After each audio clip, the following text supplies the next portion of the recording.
Convido você a abrir sua Bíblia no Evangelho segundo Lucas escreveu, capítulo 1. Nós vamos ler do verso 46 ao 56.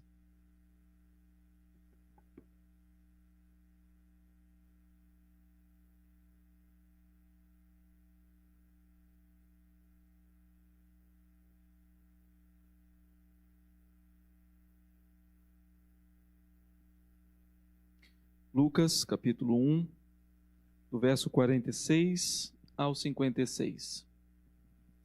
Vamos dar sequência à nossa série A Redenção Chegou. Semana passada nós falamos sobre o anúncio do Senhor Jesus. E agora, Maria está nos seus primeiros dias de gestação. Ela vai visitar a sua prima, Isabel, que já está no seu 6º mês de gravidez, de gestação, e agora ela se encontra ali e Isabel saúda a Maria, Maria saúda a Isabel, e ali João Batista no ventre de Isabel se move, e Isabel louva a Deus pela presença de Maria ali, por conta da obediência dela ao Senhor, de receber a graça de carregar em seu ventre o Salvador. Logo em seguida a essa saudação, Maria expressa esse cântico, e eu gostaria que você acompanhasse comigo esse cântico que Maria agora engrandece ao Senhor. Então disse Maria: a minha alma engrandece ao Senhor, e o meu espírito se alegrou em Deus, meu Salvador, porque contemplou na humildade da sua serva, pois desde agora todas as gerações me considerarão bem-aventurada. Porque o poderoso me fez grandes coisas, santo é o seu nome. A sua misericórdia vai de geração em geração sobre os que o temem. Agiu com o seu braço valorosamente, dispersou os que no coração alimentavam pensamentos soberbos. Derribou do seu trono os poderosos e exaltou os humildes. Encheu de bens os famintos e despediu vazios os ricos. Amparou a Israel, seu servo, a fim de lembrar-se da sua misericórdia, a favor de Abraão e de sua descendência para sempre, como prometera aos nossos pais. Maria permaneceu cerca de 3 meses com Isabel e voltou para casa. Deus bendito, mais uma vez, nos colocamos aqui diante do Senhor em oração e pedimos ao Senhor, ó Pai, que fale aos nossos corações, edifique as nossas vidas pela Tua Santa Palavra, em nome do Senhor Jesus. Amém. Como eu falei, o contexto aqui é essa visita que Maria faz à sua prima Isabel. E por conta dos seus cumprimentos e por conta ali de João no ventre de Isabel se mexer e todas aquelas palavras que nós bem conhecemos ali de Isabel para Maria, Maria parece que entende o que está acontecendo de uma maneira mais ampla. Claro que ela já tinha entendido o que o anjo tinha dito, mas agora parece que ela esclarece mais algumas coisas e por conta disso, agora ela expressa esse louvor ao Senhor. E esse louvor que Maria agora expressa ao Senhor, ele pode ser dividido de 3 maneiras, ou em 3 blocos. A primeira parte, algo de uma expressão individual. A segunda parte, ele vai abranger a todas as pessoas. E a terceira parte, especificamente ao povo do Senhor. E nós vamos ver isso. Do verso 46, quando Maria começa o seu cântico, até o verso 49, Maria faz aqui dentro do seu cântico, um louvor pessoal. E ela está louvando ao Senhor pelos atributos de Deus. Claro, ela expressa aqui que Ele é poderoso, ela expressa aqui que Ele é santo, ela expressa aqui também que Ele é o seu Senhor e Salvador. Já falamos isso semana passada, né? Nós temos Maria como uma serva do Senhor e devemos falar dela como uma grande serva do Senhor, como foi Ruth, como foi Esther, como foi Noemi, como foi outras mulheres nas Escrituras. Maria não é diferente de nenhuma delas. assim como dos outros personagens masculinos. Nenhuma diferença há, porque todos eles serviram ao propósito do Senhor para glorificar o nome do Senhor. E agora, Maria entende, e nós não colocamos ela num patamar acima, nós não colocamos ela como a quarta pessoa da Trindade. Por quê? Porque ela mesmo diz aqui que a sua alma engrandece ao Senhor, e o seu espírito se alegra no Deus da sua salvação, Deus que é o seu Salvador. Se ela precisa de Salvador, é porque ela precisava ser salva. Se ela tem um Salvador, é porque ela, assim como eu e você, precisava da mesma graça, alcançá-la, transformá-la, para que ela pudesse ser salva. Então Maria, assim como cada um de nós aqui, se expressamos um louvor ao Senhor, com o nosso coração, com a nossa vida, com a nossa voz, expressamos porque entendemos que o Senhor é o nosso Senhor e Salvador. Salvador por quê? Porque nós não conseguimos salvar a nós mesmos. Maria tinha esse entendimento. Ela não conseguia salvar a si mesma. Mas se ela foi salva, foi por causa da graça do Senhor sobre a vida dela. Como eu falei semana passada, quando o anjo o saúda e fala assim, alegra-te, muito favorecida, não é porque ela é a detentora da graça. Pelo contrário, ela é uma receptora da graça, assim como eu e você. E ela reconhece isso. E ela expõe isso dizendo, a minha alma engrandece ao Senhor. E quem sou eu diante do Todo-Poderoso? Ela mesmo se coloca aqui no verso de número 48, dizendo, porque contemplou na humildade da sua serva. Essa palavra serva também servia para escrava. Uma pessoa que está completamente submissa. É assim que Maria se põe diante do Senhor, assim como os salmos de Davi, até mesmo os messiânicos e outros mais que o Senhor, que Davi expõe o seu louvor ao Senhor, ele sempre se coloca como uma pessoa que depende do Senhor, assim como Maria está colocando aqui. No Salmo 40, o salmista termina dizendo assim, eu sou pobre e necessitado, porém o Senhor cuida de mim. Quantas vezes o salmista não expressa isso? No Salmo 42 ele fala assim, por que estás abatido a minha alma? Por que te perturbas dentro de mim? Espera, pois, no Senhor. Ele é o meu auxílio e o meu refúgio. É essa mesma dependência que Maria agora expressa no seu cântico. É essa mesma submissão que ela agora se coloca diante daquele que ela mesma declara que é grande, é poderoso, é santo. Essa é uma lição, queridos, que nós precisamos levar para a nossa vida de louvor ao Senhor.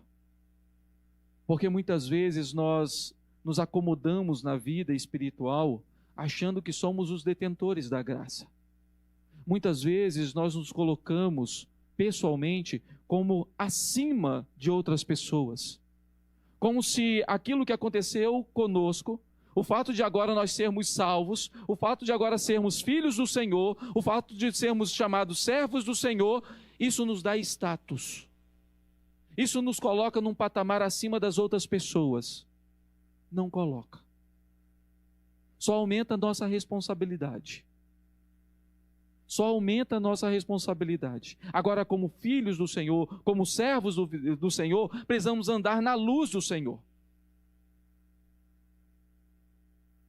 Nós não somos diferentes das outras pessoas que nós chamamos de incrédulos ou de ímpios. A diferença está no fato de que nós fomos alcançados e transformados por essa graça. Mas ainda precisamos e dependemos dessa mesma graça e da mesma misericórdia, porque ainda continuamos na presença do pecado e pecamos. E o nosso pecado não é maior e nem menor do que de qualquer outra pessoa. Nós nos colocamos muitas vezes dentro das nossas posições como os detentores da verdade, e somos realmente detentores da verdade. Então andemos na verdade. Não como alguém que está acima da verdade, mas alguém que está sob ela. Meus queridos, nós precisamos aprender com Maria a se colocar como servos verdadeiros, a se colocar como pessoas que dependem da graça do Senhor, dependem da misericórdia do Todo-Poderoso, dependem da misericórdia, da graça e da mão protetora e provedora daquele que tem todo o poder, daquele que deve ser engrandecido, daquele que deve ser exaltado, daquele que deve ser glorificado e louvado para todo sempre. Essa é a posição individual que nós precisamos ter, queridos. Assim como Davi, um ascendente de Maria, fez, agora Maria também expressa o seu louvor como uma descendente. Agora uma salmista, vamos dizer assim, agora uma mulher que canta, que expressa a alegria do seu coração, por saber que ela está debaixo da graça e da misericórdia do seu Senhor e Salvador. Isso é maravilhoso, queridos. Isso nos traz uma lição tremenda. E agora, no segundo bloco, ela vai abranger isso. Agora ela não fala de uma maneira simplesmente pessoal, mas agora no seu cântico ela expressa o que Deus faz em todas as áreas da sociedade, para todas as pessoas da sociedade, como Deus trabalha diante de todas as pessoas, diante da sua criatura. Se antes ela expressa louvor e alegria ao Senhor por aquilo que Deus fez na vida dela, por Deus ter alcançado ela, por Deus ter salvado a vida dela, por Deus ter usado-a como instrumento nas mãos dele para vir o Salvador, para vir a redenção que aquele povo esperava. Agora, ela coloca a sua, diante daquele cântico, ela expõe outros atributos do Senhor que agem no meio da sua criação. E a partir do verso 50, ela vai dizer assim: a sua misericórdia vai de geração em geração sobre os que o temem. Agiu com o seu braço valorosamente, dispersou os que no coração alimentavam pensamentos soberbos. Derribou do seu trono os poderosos e exaltou os humildes. Encheu de bens os famintos e despediu vazios os ricos. O que agora Maria está expondo no seu cântico? Que o Senhor é o Deus justo e o Deus provedor. O Deus justo, o Deus santo e o Deus provedor. Como que ele faz isso? Aqueles que se humilham diante dele, aqueles que buscam viver uma vida justa, não porque são justos em si mesmo, na sua essência, mas porque Cristo já os salvou, o Evangelho já fez sentido na vida deles, a esses o Senhor exaltará. A esses o Senhor proverá tudo que lhe é necessário. A essa pessoa que busca o Senhor, que depende do Senhor, que se submete ao Senhor, que se humilha diante do Senhor, o Senhor encherá os seus celeiros. O Senhor proverá aquilo que é necessário a essa pessoa. Mesmo que o celeiro não seja cheio, mas que não vai faltar o pão, o feijão e o arroz de cada dia. Mesmo que ainda ela seja passível de pegar uma enfermidade, o Senhor cuidará dela. O Senhor está sempre presente na vida dessa pessoa, exaltando-a não colocando ela num patamar acima das outras pessoas, mas sempre honrando aquela dependência daquela pessoa. Em compensação, aqueles que são arrogantes, aqueles que são orgulhosos, aqueles que se mostram sempre achando que são acima dos outros, a esses o Senhor derruba, a esses o Senhor faz com que sejam humilhados na sua santa presença, porque o Senhor é justo, porque o Senhor é santo, porque o Senhor provê todas as coisas diante daquilo que Ele vê, o que as pessoas fazem. O Senhor age assim, como ela mesma falou, age valorosamente. Ele dá valor àqueles que seguem, que servem, que submetem à vontade dele. Assim como ele desvaloriza aquele que se acha, aquele que se coloca acima dos outros, aquele que se põe como um orgulhoso, como um jactancioso. A esses o Senhor derruba. Isso está nas Escrituras, queridos. Desde os primeiros livros, nós podemos ver que é assim que o Senhor age diante da sociedade. Lembram-se de Noé? O que aconteceu com ele? Sendo humilhado por aquele povo que olhava e falava assim: para que está preparando um negócio desse tamanho? Devia ser chamado de louco, devia ser chamado de tantas coisas. Mas o Senhor honrou a obediência de Noé. Assim aconteceu com Abraão. Eu fico imaginando que talvez não Terá, porque Terá ainda saiu com seu filho junto, e Ló também, mas muitos da família de Abraão falam assim: que isso, rapaz? Você está ouvindo voz aí na sua cabeça aí, dizendo que você tem que ir para um lugar que você não sabe nem para onde você vai? Rapaz, fica aqui, os nossos deuses aqui vão proteger você, os nossos deuses aqui vão dar prosperidade a você, como sempre deu, você é um cara rico. Mas ele obedece, e o Senhor faz Abraão prosperar nos seus caminhos. Assim foi, queridos, com um pequeno ou um jovem pastor de ovelhas, chamado do meio do rebanho, de trás das malhadas, e o colocou na sua humildade ali, primeiro como um guerreiro e depois como um rei. Da onde veio a linhagem de Davi, da onde veio o Salvador, a redenção que chegou, o Senhor Jesus Cristo. O Senhor sempre exaltou os seus servos, sempre proveu aquilo que os seus servos precisavam. Não estavam isentos de riscos, não estavam isentos de perigos, não estavam isentos de enfermidades. A gente vê isso sendo expressado nos salmos, no meio dos profetas. Quantas vezes nós vemos os profetas sofrendo com a situação do povo, sofrendo também porque o povo está castigando o seu próprio profeta. Nem por conta disso, eles deixaram de ser honrados pelo Senhor da vida deles. Maria reconhece isso. E ela sabe que agora, na sua humildade, e aquela criança que está sendo gestada, que está sendo ali, que está crescendo dentro do seu ventre, é a redenção que veio para exaltar os humildes. O próprio Senhor Jesus reconhece isso. Quando João, dentro da sua dúvida que pairou na sua cabeça, lá no capítulo 11 de Mateus, no capítulo 14 de Mateus, e ele vai mandar dois servos, falando assim: é você mesmo ou a gente tem que esperar outro?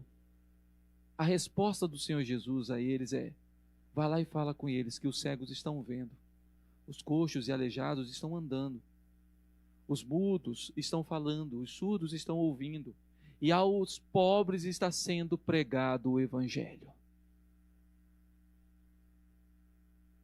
Aquelas palavras confortaram o coração de João, que estava encarcerado. Porque ele sabia que o Messias vinha para poder trazer a redenção. Ele sabia, pelos profetas que disseram isso, que o Senhor, o Messias, a redenção que viria e que agora chegou, estava ali para justamente exaltar aqueles que tinham sido humilhados. Maria expressa isso dentro do seu cântico. E é o que nós vemos hoje, queridos. Não é diferente nos nossos dias. Uma coisa a gente também precisa entender, né? Quando a gente fala sobre a questão da humildade, e tem muita gente que fala assim: os humilhados serão exaltados. Não é os humilhados serão exaltados. Está dizendo lá é que aqueles que se humilham serão exaltados. É diferente. É diferente. Aqueles que se humilham serão exaltados. Nós precisamos reconhecer a grandeza de Deus. Reconhecer que é o Senhor, que é santo, poderoso, Senhor misericordioso, Senhor que provê todas as coisas que nós precisamos. É nele que nós dependemos e diante dele nos humilhamos. E certamente quando fazemos isso, o Senhor honra o seu povo. Honra, assim como também julga. E julga com a sua justiça santa aqueles que enchem o seu coração de orgulho, jactância, de arrogância. Até mesmo o próprio sábio, em Provérbios, vai dizer que justamente a arrogância, o orgulho, precede a ruína. Hoje não é diferente daquele tempo. Se nós nos humilharmos diante da presença santa do Senhor, o Senhor continuará provendo tudo aquilo que nós precisamos, porque Ele é Deus. Mas se nós nos exaltarmos, certamente devemos esperar uma disciplina do Senhor. Se somos servos, certamente seremos disciplinados para que baixemos a nossa bola. Mas se ainda não somos, certamente o Senhor julgará, para que a sua santidade, a sua justiça seja manifestada. Ah, Deus, meus queridos irmãos, Deus é justo, Deus é santo, Ele é misericordioso, é provedor daqueles que dependem dEle. E agora, no final desse trecho, a Maria, no seu cântico, ela encerra o seu cântico colocando o povo escolhido do Senhor em evidência. Primeiro ela louva individualmente ao Senhor, colocando que Deus é o seu Senhor e Salvador. Ela engrandece ao Senhor por aquilo que o Senhor tem feito na vida dela, pelo privilégio de fazê-la servi-lo. Depois ela põe também, abrange a todas as pessoas. Aos que são dele, ele cuida. Aos que não são dele, ele julga. E agora, no final, ela põe agora o povo escolhido do Senhor, quando ela diz: amparou a Israel, seu servo, a fim de lembrar-se da sua misericórdia, a favor de Abraão e de sua descendência para sempre, como prometera aos nossos pais.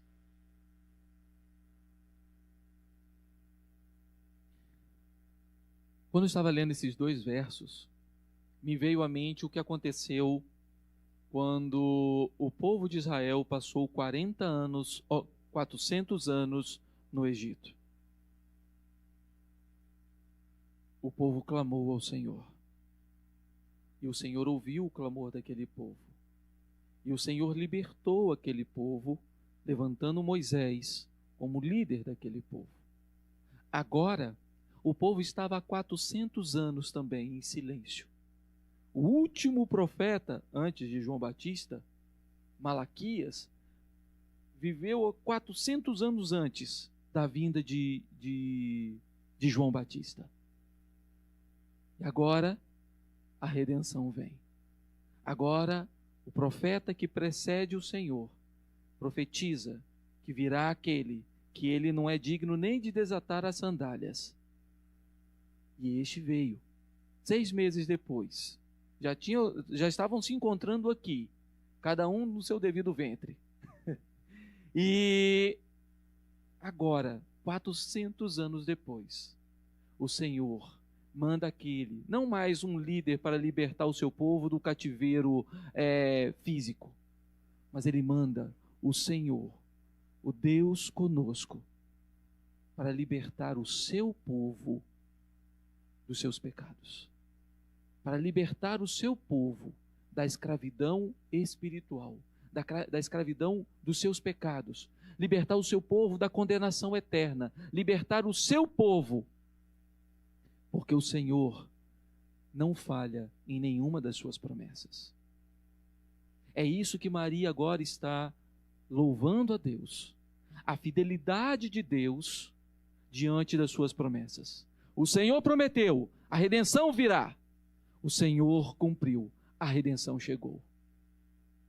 E ela diz: a favor de Abraão e de sua descendência para sempre, como prometera aos nossos pais. o Senhor falou, e veio falando, e nós vemos lá em Hebreus capítulo 1, que o Senhor falou por meio dos profetas, e falou por sonhos, e falou por tantos outros meios, mas nos últimos dias, Ele falou pelo seu Filho. A redenção que chegou. Maria entende que o que está acontecendo na vida dela é o cumprimento da promessa. Maria entende que aquilo que o Senhor falou aos seus pais, desde de Gênesis, como nós estudamos recentemente, aquela promessa lá de Gênesis 3,15, agora está se cumprindo. O descendente da mulher que veio para esmagar a cabeça da serpente. Ah, meus queridos, se você faz parte desse povo escolhido de Deus, então louve ao Senhor. Se você sabe e você entende que a redenção chegou, e ela não chegou por meio daquilo que você faz, ou daquilo que eu faço, mas por meio daquele que o Senhor enviou para morrer na cruz do Calvário pelos nossos pecados, então glorifique ao Senhor. Lembre-se que o Senhor é fiel em todas as suas promessas. Lembre-se que o Senhor é fiel para cumprir todas as suas promessas. E outras nós temos. Inclusive a que nós ansiamos esperançosamente. Pelo menos assim creio que seja desejo do nosso coração. Que é a volta do Senhor Jesus Cristo. Ele prometeu que vai voltar. Pode parecer demorado o quanto for. Pode estar mais breve do que nós pensamos. Não importa. O que importa, se vai voltar hoje ainda nessa noite, ou se daqui a mais 10 anos, ou daqui a mais 100 anos, ou daqui a mais 1000 anos, não importa. Nós esperamos ansiosamente, porque cremos que o Senhor é fiel para cumprir todas as suas promessas. Ele prometeu aos ascendentes de Maria que a redenção viria. E agora ela entende que a redenção chegou e está no seu ventre. Naquele momento ali a redenção estava no seu ventre. Nós entendemos que a redenção chegou e que o Senhor Jesus está esperando aquela data específica que nós não sabemos, em que Ele virá com todo o seu esplendor e glória para buscar o seu povo escolhido, para morar eternamente com Ele. Você crê nisso? Você crê que essa redenção chegou? Você crê que Jesus cumprirá todas as suas promessas? Você crê nisso? Você crê na fidelidade do Senhor? Você crê no poder do Senhor? Você crê na providência do Senhor? Você crê na santidade, na justiça do Senhor? Então, meus irmãos, louvemos ao Senhor. O finalzinho ali, ele não pode ser descartado, ou a gente vê-lo simplesmente como uma confirmação, ou simplesmente um fato histórico. Não é. Aquilo ali mostra o que Maria agora estava para passar diante daquela sociedade que ela vivia. Quando ela fica 3 meses lá com Isabel, ela volta para Nazaré. E o que ela vai encontrar lá? Ela volta para Belém, perdão. E o que ela vai encontrar lá? Ela vai encontrar hostilidade, certamente. Ela vai encontrar pessoas olhando para cá. Ficou 3 meses fora e agora a barriguinha crescendo, né? Que coisa, hein? Ela vai encontrar pessoas falando mal. Ela vai encontrar dificuldades. Mas ela não está preocupada com isso. A preocupação de Maria, vou falar usando essa palavra preocupação, mas o desejo, a palavra melhor será essa, o desejo de Maria é honrar o Senhor, é obedecer ao Senhor, é glorificar o nome do Senhor. Não importa o que as pessoas vão dizer, não importa se as pessoas vão ficar olhando torto para ela. O que importa é que o Senhor a abençoou e ela louva a Deus por ser um instrumento nas mãos do Senhor. Você tem sido um instrumento nas mãos do Senhor para proclamar a redenção que chegou? Nós somos esses agentes. Como eu falei, o fato de sermos servos, filhos de Deus, não aumenta o nosso status, aumenta a nossa responsabilidade de anunciar que a redenção chegou. Anunciar o Evangelho, a boa notícia do Evangelho, a boa notícia que o Senhor Jesus salva o pecador. Que nós louvemos ao Senhor por isso e o adoremos de todo o nosso coração. Que o Senhor nos abençoe.